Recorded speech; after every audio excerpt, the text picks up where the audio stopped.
First of all, good morning to all of you. Today we will learn about a poem Shaper Shaped by Harendranath Chattopadhyay. Harendranath Chattopadhyay was an Indian English poet, dramatist, actor, and musician.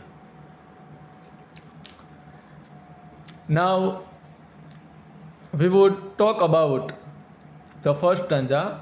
In days gone by, I used to be a potter who would fill his fingers mold the yielding clay to patterns on his wheels, but now through wisdom lately won, that pride has died away.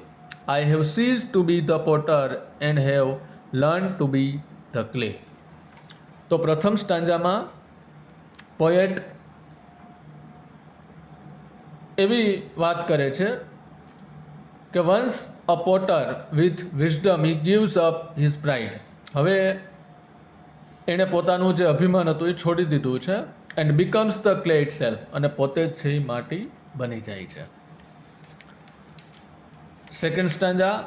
In other days I use to be a poet through whose pen innumerable songs would come to win the hearts of men.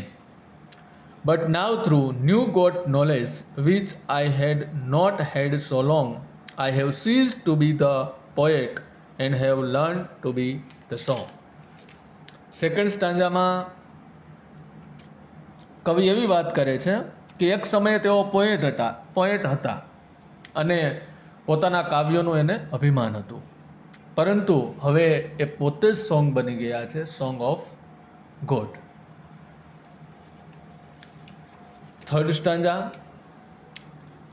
I was a fashioner of swords in days that now are gone, which on 100 battlefields glittered and gleamed and shone, but now that I am brimming with means glowing with the silence of the Lord, I have ceased to be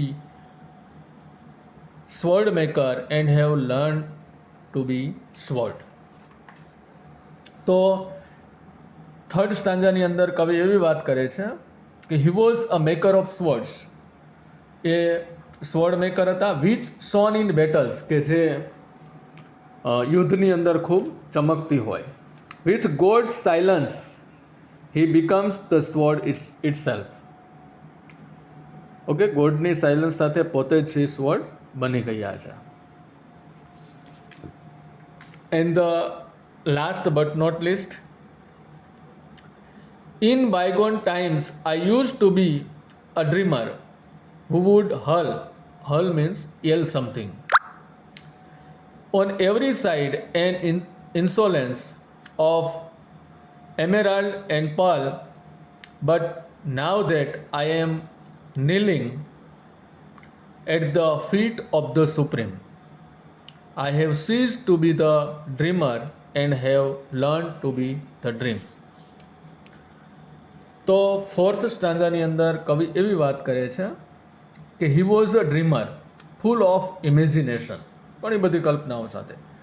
now he kneels at the feet of the supreme, એટલે કે હવે તે ભગવાનની સંપૂર્ણ શરણાગતિ સ્વીકારી લે છે. And becomes the dream it self, અને પોતે જ છે, બરાબર, એ ડ્રીમ બની જાય છે. ટૂંકમાં કાવ્યની અંદર કવિની અંદર જે ઈગો, પ્રાઇડ એ બધું હતું એ શરણાગતિ તરફ છે એ વળે છે. રાઈટ, સર્વે સર્વા છે એ ઓલમાઇટી ગોડ જ છે. અહીંયા પોએમની અંદર લિટરરી ડિવાઇસની પણ થોડી ચર્ચા કરીએ. ફર્સ્ટ છે મેટાફર, જેને આપણે રૂપક કહીએ છીએ. For example, time is money. હવે અહીંયા સરખામણી કરવાને બદલે સીધું જ તેને તે વસ્તુ તરીકે દર્શાવવામાં આવે ત્યારે મેટાફર છે એ બને છે. જેમ કે potter to clay, poet to song. Ready? તો આ છે મેટાફરના ઉદાહરણ છે. ત્યારબાદ એલિટરેશન, જેને અનુપ્રાસ કહેવામાં આવે છે. કાવ્યમાં સુંદરતા લાવવા માટે એક જ પંક્તિમાં નજીકના શબ્દોની તો એલિટરેશનની અંદર સમાન અક્ષર કે સમાન ધ્વનિનું પુનરાવર્તન થતું હોય છે. અને છેલ્લે રેપેટિશન છે. તો અહીંયા આપણે ડાયરેક્ટ જોઈ શકીએ છીએ કે I have cease to be and have learn to be. તો અહીંયા રેપેટિશન છે બને છે. તો આ રીતે મિત્રો આપણે કાવ્યનો સારી રીતે શીખી શકીએ. તો જો તમને અમારો આ વિડીયો સાચી સમજણ ઊભી કરવામાં મદદરૂપ થયો હોય તો આજે જ આ ચેનલને લાઈક, વિડીયોને શેર અને સબસ્ક્રાઈબ અચૂક કરજો. Thank you all.